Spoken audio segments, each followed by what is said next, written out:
Hello friends, welcome to SND education. मेरा नाम है देव और मैं आपके लिए आज की जो रिक्रूटमेंट लेके आया हूँ वो है बीएसपीएच रिक्रूटमेंट 2024, जो कि आपके बिहार स्टेट का जो विद्युत विभाग है उसकी रिक्रूटमेंट यहाँ पर आईटीआई होल्डर्स के लिए देखने को मिल रही है। ठीक, और यहाँ पर 2000 से ज़्यादा पदों के ऊपर वैकेंसी को फुलफ़िल किया जा रहा है। हालांकि ये रिक्रूटमेंट कब की निकल चुकी है, लेकिन कुछ टेक्निकल कारण से इसको बार बार पोस्टपोन कर दिया जा रहा है। लेकिन अब की बार ये इन्फॉर्मेशन आ रही है कि बिल्कुल इलेक्शन के बाद में इसको फुलफ़िल कर दिया जाएगा। परमानेंट जॉब आपको यहाँ पर देखने को मिल जाती है, 50,000 से तक आपको सैलरी देखने को मिलेगा। और भी जानकारी आज की इस वीडियो में मैं आपको देने वाला हूँ, तो एंड तक मेरे साथ बने रहे। और चैनल पे नए हैं तो सब्सक्राइब कर लीजिए, बेल आइकन को ऑल पे सेट करके रखें।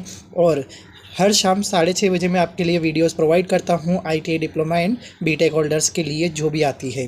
तो keep updated with SND education. चलिए स्टार्ट करते हैं। सो जैसा कि आप देख सकते हैं, आपको यहाँ पर जो सूचना दी गई है वो एडवर्टीजमेंट नंबर 01/24 02/24 03 04 05 एंड 06। यहाँ पर हम स्पेशली आईटीआई होल्डर्स की बात कर रहे हैं, तो 05/24 का जो एडवर्टीजमेंट है उस पर कंप्लीट जानकारी मिलेगी आपको। इसके तहत आपसे ऑनलाइन आवेदन की प्रक्रिया तकनीकी कारणों से बाधित की गई है, मतलब कि अभी पोस्टपोन्ड है। जल्द ही आवेदन का लिंक उपलब्ध करवा दिया जाएगा और सूचना बाद में दी जाएगी। असुविधा के लिए खेद है। तो ये आप देख सकते हैं, बिल्कुल ये एक ऑफिशियल नोटिफिकेशन अमेंडमेंट जो भी आता है आपको प्रोवाइड कर दिया गया है। तो अभी आज हम नोटिफिकेशन को पूरा एनालिसिस करेंगे, क्या आपसे क्राइटेरिया मांगा गया है। और वीडियो अच्छी लगे तो लाइक, शेयर और सब्सक्राइब जरूर करें दोस्तों, इससे हमारी काफ़ी हेल्प हो जाएगी। जैसा कि आप देख सकते हैं, Bihar state power holding company limited है, जो कि आपके बिहार में इस्टेब्लिश्ड है और इसी के साथ में डिपार्टमेंट ऑफ जनरल एडमिनिस्ट्रेशन के अंडर में आती है। Government of Bihar undertaking company है। ठीक, और एम्प्लॉयमेंट नोटिस आप देख सकते हैं 05/24 देखने को मिलता है। पोस्ट आपको टेक्नीशियन ग्रेड 3 की यहाँ पर देखने को मिलेगा। ऑनलाइन एप्लीकेशन आप सबमिट कर पाएंगे। ठीक, और इसी के साथ में तो फ्रेंड्स आप जैसा कि देख सकते हैं, कैटेगरी वाइज आपको वैकेंसी दी गई है, जिसमें पोस्ट ग्रेड 3 टेक्नीशियन की यहाँ पर जी का मतलब है जनरल और डब्ल्यू का मतलब है विमेन, जिसमें आपके 325 तो जनरल की है और 175 विमेंस के लिए है। ईडब्ल्यूएस की भी यहाँ पे 130 70, एससी की 260 140, एसटी की 26 और 14 और ईबीसी इकोनॉमिकल बैकवर्ड क्लास जिसमें जी 325, डब्ल्यू 175 और बैकवर्ड क्लास के लिए भी आपके लिए यहाँ पे 234 और विमेंस के लिए 126। टोटल वैकेंसी की बात करें तो 2000 पदों के ऊपर भर्ती की जा रही है। ठीक, और इसी के साथ में क्वालिफिकेशन एंड एलिजिबिलिटी, तो educational qualification must have the passed matriculation, यानी कि 10th पास तो आपके पास में होना ही चाहिए। और टेक्निकल क्वालिफिकेशन आपसे 2 साल का ITI certification in the electrician trade में मांगा गया है। तो यदि आपके पास में है तो बिल्कुल आप अप्लाई कर सकते हैं। फॉर एनसीवीटी और एससीवीटी दोनों ही एप्लीकेबल हैं यहाँ पर, तो कोई दिक्कत नहीं है। एनसीवीटी का मतलब national council for vocational training है, तो इसका मतलब ये है कि ऑल इंडिया से बिल्कुल अप्लाई कर सकते हैं। ठीक, तो ऑल इंडिया से आप बिल्कुल अप्लाई कर सकते हैं। और इसी के साथ में appearing candidates are not eligible, तो आप अगर आपका अभी आईटीआई चल रहा है तो आप बिल्कुल अप्लाई नहीं कर सकते हैं। क्लियरली मैं आपको मेंशन कर दे रहा हूँ। ठीक है, और एप्लीकेशन जो है आपको लास्ट डेट से पहले सबमिशन करना होगा। प्रोबेशन पीरियड यानी कि आपको ट्रेनिंग जो रहेगी वो 2 साल की रहने वाली है। अपॉइंटमेंट डेट मिल जाएगा। ठीक है, और ड्यूरिंग द आपको जो रिम्बर्समेंट मिलते हैं, जिसमें एक तो आपका प्रोबेशन पीरियड और दूसरा रहता है आपका 1 ईयर प्रोबेशन पीरियड होने के बाद में।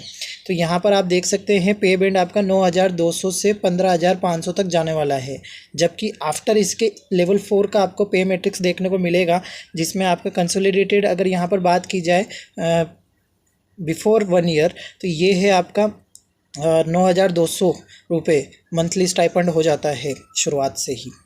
और आफ्टर में आपको 7 CPC मिलेगा, अलाउंसेस अलग से मिल रहे हैं। तो काफ़ी अच्छा मौका आपके लिए यहाँ पे अवेलेबल है। एक बड़ी वैकेंसी के साथ में काफ़ी अच्छा मौका आपको मिल रहा है, तो डोंट मिस दिस चांस। और इसी के साथ में आपको एज लिमिट की बता दूँ तो 31 मार्च 2024 रखा गया था, बट अभी जैसे कि डेट आगे बढ़ गई है, पोस्टपोन लिखा हुआ आ रहा है, तो अब जो आपको नोटिस जारी किया जाएगा वो उसी डेट के हिसाब से आएगा। तो आप डोंट वरी कि आपको एक अच्छा मौका मिल गया है। कुछ लोगों के लिए भी अच्छा चांस बन जा रहा है, बट मिनिमम एज और मैक्सिमम एज एज की बात करें तो जनरल के लिए 18 से 37 साल रखी गई है। एससी के लिए 18 से 42 5 साल का एक्सटेंशन हो गया, ठीक, और 3 साल का ओबीसी बैकवर्ड क्लास इन सब के लिए रहता है। तो एसटी के लिए भी 18 से 42 रहेगा। इकोनॉमिकल जो बैकवर्ड क्लास है वो 18 से 40 साल रखा गया है, और बैकवर्ड क्लास के लिए 18 से 40 साल ही है। फीमेल और जनरल के लिए भी 18 से 40 साल तक का देखने को मिल जाता है एज रिलैक्सेशन, ठीक है।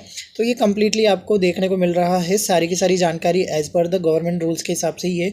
रिजर्वेशन मैंने आपको बता ही दिया, as per the government rule हो जाता है। फीस आपको क्या लगता है, तो जनरल की है 1500 रुपये, ठीक, और SC ST ये जो हैं इनके लिए 375 रुपये रखी गई है, ठीक है। और इसके अलावा जो फिजिकली हैंडीकैप्ड है PH वाले जो हैं उनके लिए 40% अबव जो है उनके लिए भी यही फ़ीस रखी गई है। बाकी उनको भी अपनी फ़ीस अपनी जो कैटेगरी है उस हिसाब से देनी होगी। मोड ऑफ सिलेक्शन की बात करें तो CBT आपका रहने वाला है, ठीक है, कंडक्ट करवाया जाएगा। और इसी के साथ में जो मल्टीपल चॉइस क्वेश्चन आपको दी जाएगी, answer sheet will be evaluate कर दिया जाएगा। नॉर्मलाइज स्कोर मेथड से आपका सिलेक्शन होने वाला है, और जहां पर आपका normalisation minimum criteria 40% for the general, 36.5 for the backward class, 34 for the EBC, और SC ST के लिए 32 का क्राइटेरिया, साथ ही फीमेल कैंडिडेट के लिए भी। मेरिट लिस्ट प्रिपेयर की जाएगी, और अबो जो पैरा 7C दे रखा है उस हिसाब से ही आपका यहाँ पर रहने वाला है, कंप्यूटर बेस्ड टेस्ट रहेगा।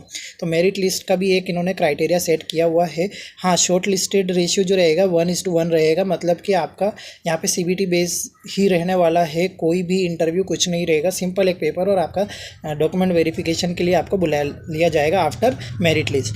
Final selection will be the report of the document verification as well as the merit. तो आपका बिल्कुल डॉक्यूमेंटेशन और मेरिट, बस ये दो ही रहेगा, इसके अलावा कोई प्रोसेस यहाँ पर देखने को नहीं मिलता है। इसके अलावा मॉक डेमो भी आपको देखने को मिल जाएगा, कंप्यूटर बेस्ड टेस्ट, यहाँ पे फ्यू क्वेश्चन आपको दिए जाएंगे, वो बिल्कुल आप देख पाएंगे, जो कि www.bsphcl.co.in पर जाकर आप अप्लाई कर सकते हैं, देख लेंगे कैसे होता है। और सिलेबस जो रहेगा वो अटैच रहेगा CBT, ठीक है। तो बिल्कुल आपको आगे भी सिलेबस में आप प्रोवाइड करूँगा, आगे देखने को मिलेगा एंड में, तो अंत तक जरूर बने रहें, मिस मत कीजिए, पूरा एक एक जानकारी आपके लिए खास है। अलॉटमेंट ऑफ द कंपनी जो देखने को मिल रहा है, यहाँ आप देख सकते हैं at the time of submission online application जो रहता है वो candidate will choose company as per their preference. तो जैसा कि आप देखते हैं आपको अलग अलग कंपनी में भेजा जा सकता है, तो उस हिसाब से आप अपना पोस्ट प्रेफरेंस देख सकते हैं, बिल्कुल आप अपने एलिजिबल हैं इस चीज़ के लिए।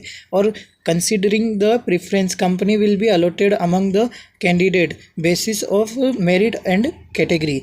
तो कंपनी जो आपको अलॉट की जाएगी ना, वो मेरिट के आधार पर ही दी जाएगी कि आपका स्कोर क्या आपने किया है, और the company preference will not change after the final submission, ठीक है। सबमिशन के बाद में आप अपना चेंज नहीं कर पाएंगे कंपनी का प्रेफरेंस, ठीक है।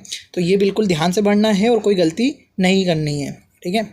एंड बात कर लेते हैं इंपॉर्टेंट डेट्स की, ठीक है। तो यहाँ पर आपका हो गया 1 अप्रैल रखा गया था और 30 अप्रैल तक रखी गई थी। हालांकि इसका डेट जो है एग्जामिनेशन का भी बहुत पास में ही रखा था, मई जून के अंदर ही, 1-2 महीने में। बट अभी जिस तरीके से इलेक्शन चल रहे, बहुत सारे कारण हैं, टेक्निकली बहुत सारे हैं, तो उस हिसाब से जो है अब आपका जो एग्ज़ाम हो सकता है वो मई जून में अभी इनका नोटिफिकेशन जारी हो जाता है, तो जून जुलाई तक में आपका काम हो जाएगा। जुलाई अगस्त लास्ट हो सकता है, बिल्कुल, है ना। एंड इसी के साथ में आपको candidate will be the inform कर दिया जाएगा एग्जामिनेशन के लिए through the email and SMS also. तो बिल्कुल ये अच्छा है आपके लिए, आपको SMS मिल जाएगा तो आप अपना एडमिट कार्ड डाउनलोड कर पाएंगे। एंड आफ्टर देन मैं आपको बता देता हूँ कि हाउ टू अप्लाई करना कैसे है। तो अप्लाई करने के लिए कुछ भी नहीं है, BSPH की साइड bsphcl.co.in पर जाएंगे। देन उसके बाद में आपको आपका जो रजिस्ट्रेशन करना है, लिंक आपको रिक्रूटमेंट में मिल जाएगा, अप्लाई कर सकते हैं। आप मुझे भी कमेंट कर सकते हैं, मैं आपको वैसे लिंक प्रोवाइड कर दूंगा। बस एक ही चीज़ है, सब्सक्राइब कर लीजिए चैनल को, ऑल पे सेट कर लीजिए, जो भी अपडेट आएगी आपको पता चलता रहेगा, ठीक है। एंड प्रिंट आउट जरूर रखें अपने फॉर्म का। इसी के साथ में इंपॉर्टेंट इंस्ट्रक्शंस देखने को मिल जाते हैं ऑनलाइन एप्लीकेशन के लिए। आप अपना नेम कुछ भी चेंज नहीं कर सकते। तो जनरली आपने जैसे जो भी फॉर्म भराई में आता है ना, उन सब में यही रहता है, आपको रजिस्ट्रेशन करना है, आपको फॉर्म फिलअप करना है, फीस पे करनी है, देन उसके बाद में सबमिट कर देखना है, प्रीव्यू देख लें, उसके बाद सबमिट करें, उसके बाद ही अच्छी तरीके से आपको सारी चीज़ें अवेलेबल हो जाती है, कोई दिक्कत नहीं आती है।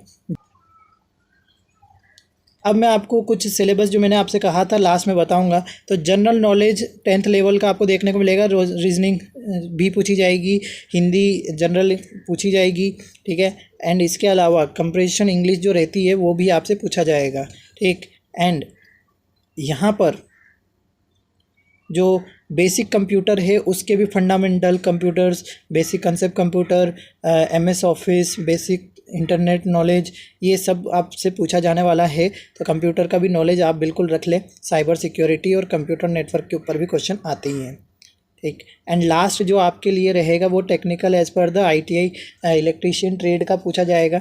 तो AC mechanic, machine winding, alternator, ये सारे टॉपिक जितने भी है, ये हमारा टेलीग्राम चैनल मैंने बना रखा है, उस पर मैं PDF डाल दूंगा, आप मस्त ज्वाइन कर लीजिए, आप ही के लिए बनाया है, ठीक। और भी कोई क्वेरीज रहती है तो आप मुझसे डायरेक्टली पूछ सकते हैं, और चैनल को सब्सक्राइब करके रखेंगे तो आने वाली और भी जो वैकेंसीज़ होती है उसकी भी अपडेट्स आपको मिलती रहेगी, ठीक। और मैं मिलता हूँ नेक्स्ट वीडियो में। और भी वीडियोस आपको अब एंड स्क्रीन पे मिल रही होगी, इसको भी मस्ट वॉच कीजिए और अप्लाई ज़रूर करें। चलिए, जय हिंद, जय भारत।